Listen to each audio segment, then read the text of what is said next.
Hey everybody, it's Tracy Brown, and I just want to welcome you to another opportunity to recommit, right? Recommit to being leaders who create or maintain New Thought spiritual communities where oneness does not require sameness.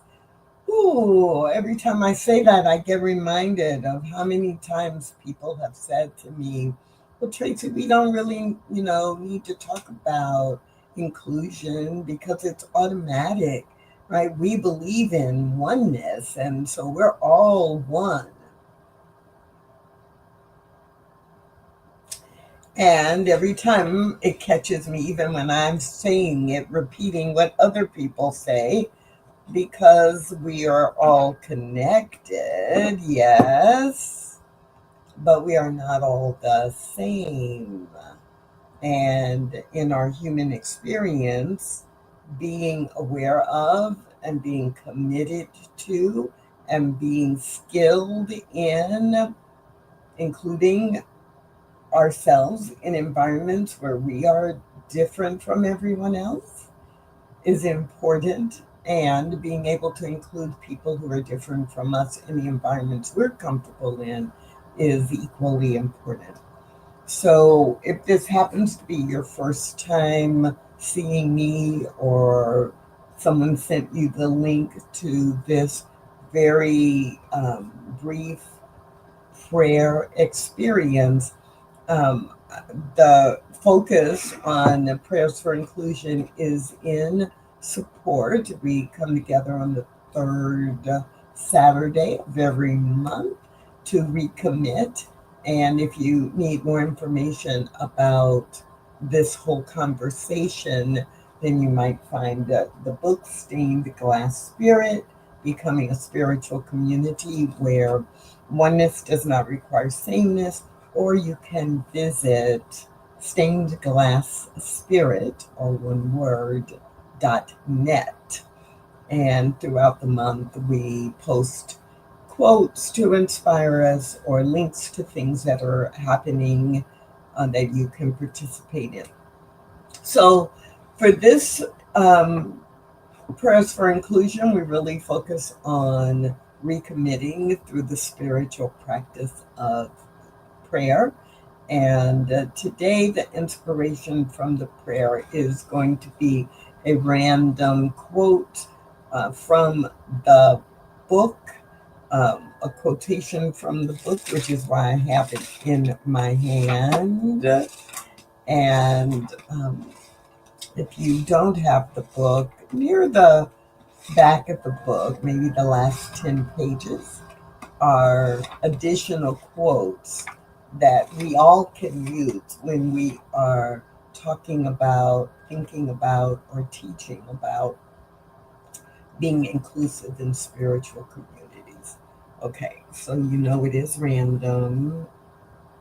Opening to a page, make sure it's a quote. Oh, it's still in the book. I need a quote page. And I'm just going to pick this one. Okay, so these are extra quotes related to the section of the book that's titled Multicultural is Sometimes Messy. And that section of the book really dives into the fact that we can have cultural clashes, and it requires us to be skilled in recognizing when culture is causing some of the discomfort or misunderstanding, and that then it's important for us to be comfortable with discomfort, right? Basically, not to accept it as terminal, but not run away from it, and not to do spiritual bypass.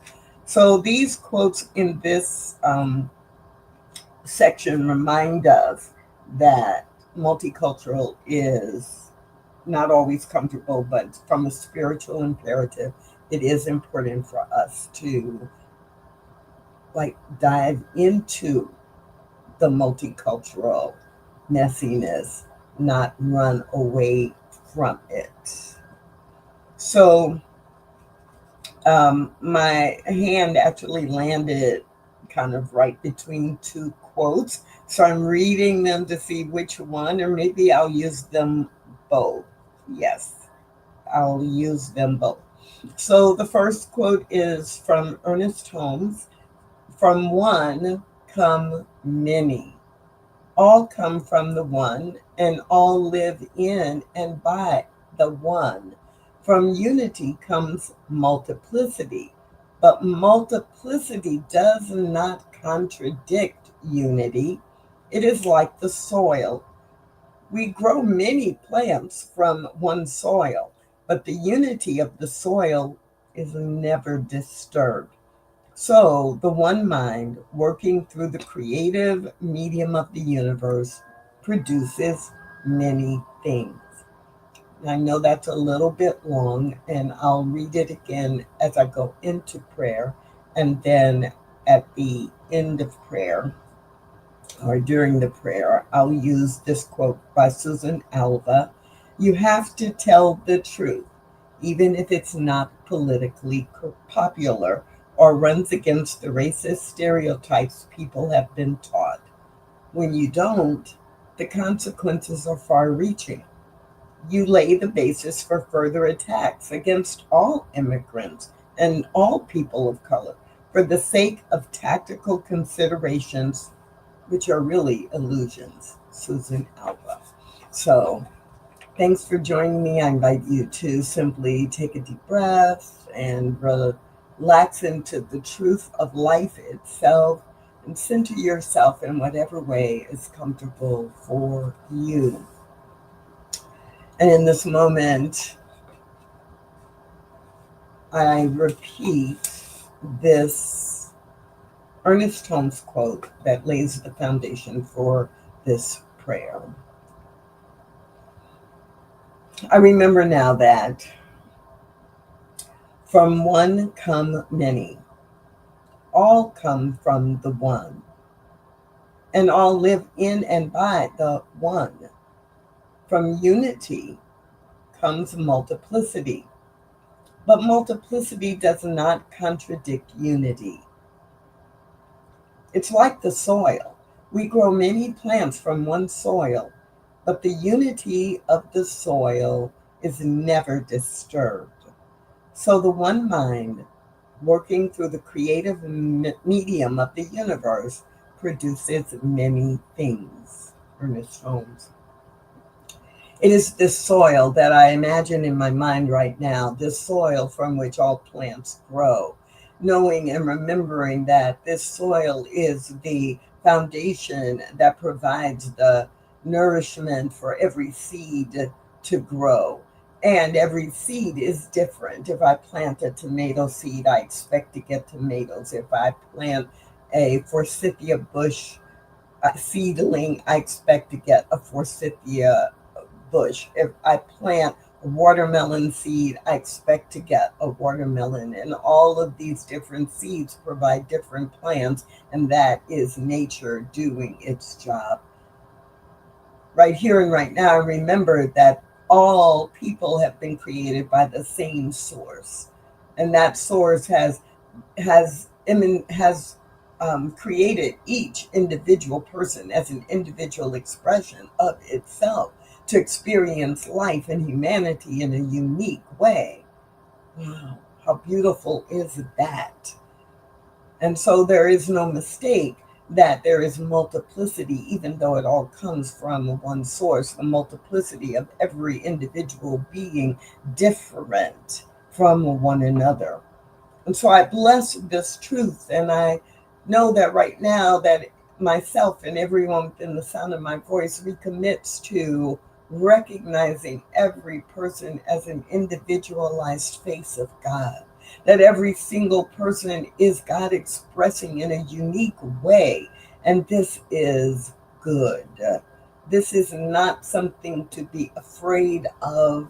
And so I turn away from any fear. I turn away from any discomfort and recognize that the seed of God, or the God seed, is within every human being.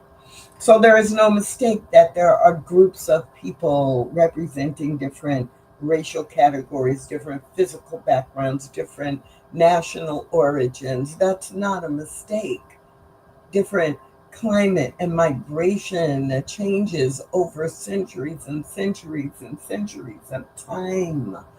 This is God expressing in multiplicity, and it is good. And so, in this moment, in this prayer, it is the perfect time to recommit to telling the truth, and being the truth of love and unity and harmony in the world. And as Susan Alva says, you have to tell the truth, even if it's not politically popular or runs against the racist stereotypes people have been taught. When you don't, the consequences are far reaching. You lay the basis for further attacks against all immigrants and all people of color, simply for the sake of tactical considerations of comfort or ease, which are really illusions. And so I turn away from being silent. I turn away from repeating the lies that people from different groups are dangerous or harmful simply by being a member of a given group. I turn away from any activity and any event and any program that tries to divide people by ethnicity or by sexual orientation or by gender identity or by religion or by age, anything that is saying that all people in a certain group are bad or harmful. I turn away from that now, and instead, in this prayer, turn toward the love and the unity and the harmony that is God expressing, that is God seeking to express. I turn toward Spirit's highest vision for harmony and unity and love to be expressed, human to human, throughout the world and throughout all time. I turn with gratitude toward the willingness and opportunity to be an example of love and unity and harmony in this world at this time. And from that gratitude, I simply take my hands off the steering wheel and allow the Christ consciousness that is the power of love expressing to drive my actions and the actions of everyone within the sound of my voice who is in alignment with this truth. And we simply breathe together. Claim this truth together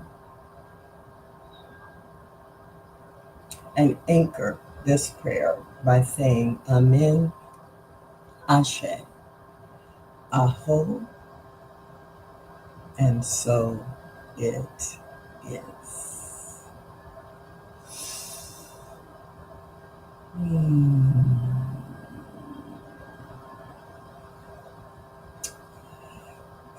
So thank you for being here and being in this conversation and this recommitment to being the example of love and unity and harmony in the world. Thanks, Kathleen, for your comment. It is important for us to be comfortable with discomfort, even though it's not always easy. But this is what helps us build bridges. And at Stained Glass Spirit, that's what we're doing. We're building bridges within our spiritual communities so that we can engage with people who are different from us, grounded in our spiritual principles, grounded in our commitment to being an example of Christ consciousness in the world. That's it for this episode of Prayer for Inclusion. I invite you to join me on the third Saturday of every month at 8:45 a.m.-ish Central Time. And of course, if you can't join me live, then you can watch the recording at any time. And throughout the month, please visit me at stainedglassspirit.net. I'll see you again soon.